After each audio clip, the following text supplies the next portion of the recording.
कभी सोचा है तैरने के पीछे का साइंस क्या है? आज हम इसी आम से दिखने वाले रहस्य को समझने वाले हैं कि आखिर कोई चीज पानी में तैरती क्यों है या फिर क्यों डूब जाती है।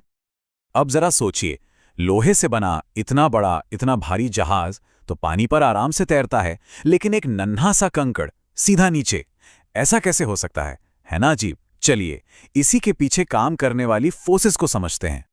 तो इस पहेली को सुलझाने के लिए हमें सबसे पहले पानी के एक अनदेखे पुश को समझना होगा, एक ऐसी शक्ति जो है तो पर दिखती नहीं।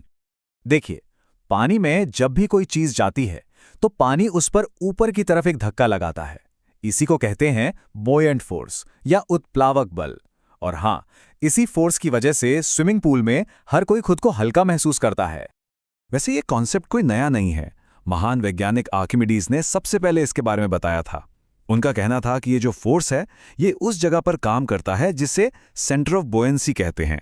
मतलब वस्तु ने जितना पानी हटाया, उस पानी का जो गुरुत्व केंद्र होता है ठीक वहीं पर।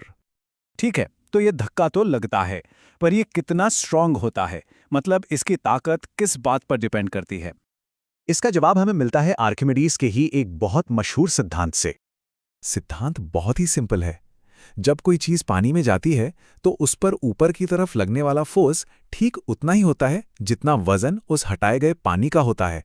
सीधी सी बात है, जितना ज्यादा पानी हटेगा ऊपर की तरफ लगने वाला धक्का भी उतना ही पावरफुल होगा। तो अब बात करते हैं सबसे जरूरी फैक्टर की, डेंसिटी यानी घनत्व। तैरने का असली खेल यहीं से शुरू होता है। डेंसिटी का सीधा सा मतलब है कि किसी दी हुई जगह में कितनी चीज भरी हुई है, यानी मास पर यूनिट वॉल्यूम। आसान भाषा में कहें तो कोई चीज कितनी पैक्ड है या कितनी घनी है, और यही वो प्रॉपर्टी है जो सब कुछ तय करती है। अच्छा, इसको साइंटिफिकली मापते कैसे हैं? इसकी एसआई यूनिट है किलोग्राम प्रति घन मीटर। ये एक स्टैंडर्ड है ताकि दुनिया भर के वैज्ञानिक एक ही भाषा में बात कर सकें। डेंसिटी को कंपेयर करने का एक और तरीका है रिलेटिव डेंसिटी। इसमें हम बस ये देखते हैं कि कोई चीज़ पानी के मुकाबले कितनी गुना ज़्यादा या कम घनी है। इससे चीज़ें और आसान हो जाती हैं। तो चलिए अब इन सारी बातों को एक साथ जोड़कर देखते हैं तैरने के गोल्डन रूल्स क्या हैं। देखिए, किसी भी चीज़ को अगर बिना पलटे स्टेबल होकर तैरना है तो दो शर्तें पूरी होनी चाहिए। पहली, उस चीज़ का वजन उसके हटाए गए पानी के वजन के बराबर होना चाहिए, और दूसरी शर्त, उसका सेंटर ऑफ ग्रेविटी और सेंटर ऑफ बॉयंसी एक ही सीधी लाइन में होने चाहिए। ऐसा क्यों? ताकि वो एक तरफ झुककर पलट न जाए।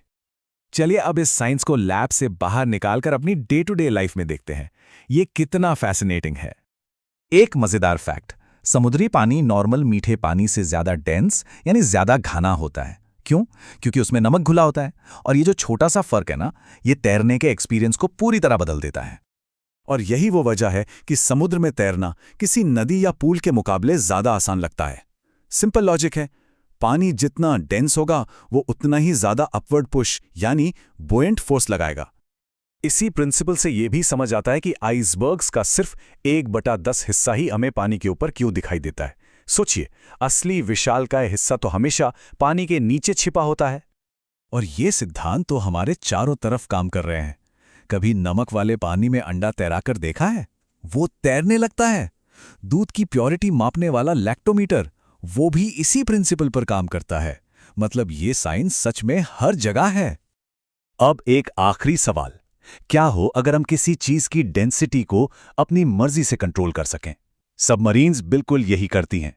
वो अपने टैंक में पानी भरकर अपनी डेंसिटी बढ़ा लेती हैं और डूब जाती हैं, और पानी निकालकर ऊपर आ जाती हैं।